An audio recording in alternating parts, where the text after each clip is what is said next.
Assalamualaikum warahmatullahi wabarakatuh. Perkenalkan, nama saya Jumriani. Saya akan menjelaskan materi menurut akuntansi dan perpajakan, yang dimana materi pertama yaitu kas dan setara kas.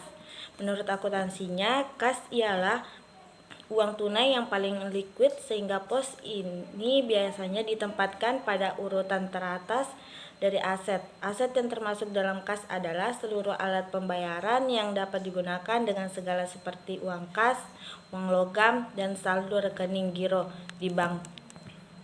Sedangkan bank ialah saldo rekening giro yang dapat digunakan secara bebas untuk membiayai kegiatan usaha. Kas dalam perusahaan umumnya dibagi atas kas kecil dan kas besar. Kas kecil umumnya dipakai untuk mengeluarkan yang sifatnya rutin dan tidak besar jumlahnya, sedangkan kas besar umumnya dipakai oleh perusahaan untuk pengeluarannya tertentu dengan jumlah yang lebih besar dibandingkan dengan jumlah pengeluaran pada kas kecil. Dan biasanya uang tunai kas besar disimpan di dalam brankas. Menurut IAI 2009-28 dalam Seketa setara kas adalah investasi jangka pendek dan sangat liquid yang dimiliki untuk memenuhi komitmen kas jangka pendek, bukan untuk tujuan investasi atau lainnya. Oleh karena itu, investasi umumnya diklasifikasi sebagai setara kas hanya jika akan segera jatuh tempo dalam waktu 3 bulan atau kurang sejak tanggal perolehan. Deposito yang jatuh temponya kurang atau sama dengan 3 bulan dan tidak diperpanjang terus-menerus dapat dikategorikan sebagai setara kas.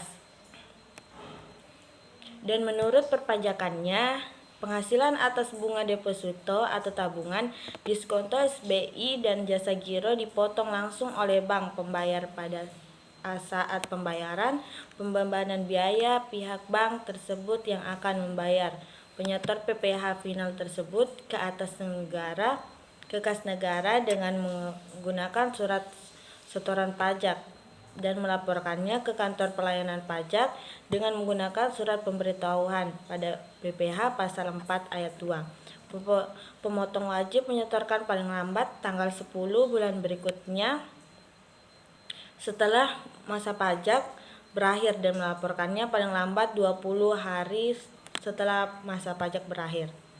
Materi kedua yaitu investasi pada efek tertentu.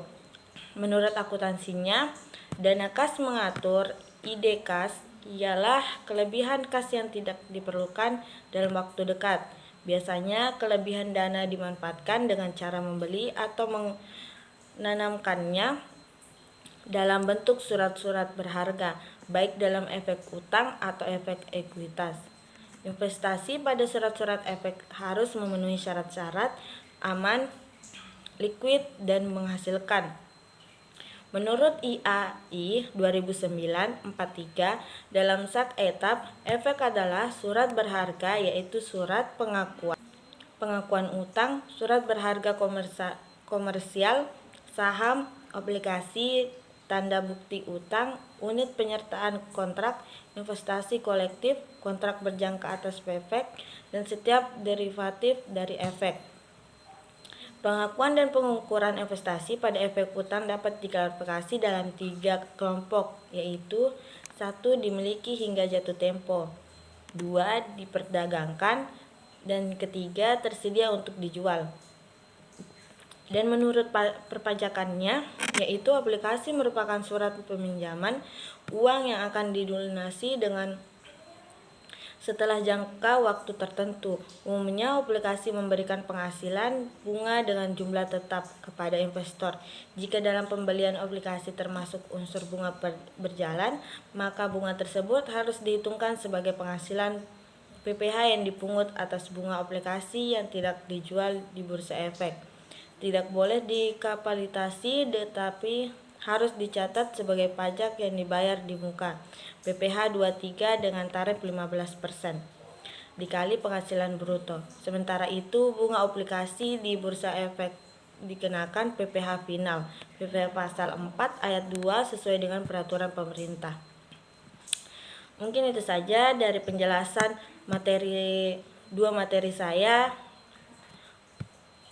Sekian dari saya. Wassalamualaikum warahmatullahi wabarakatuh.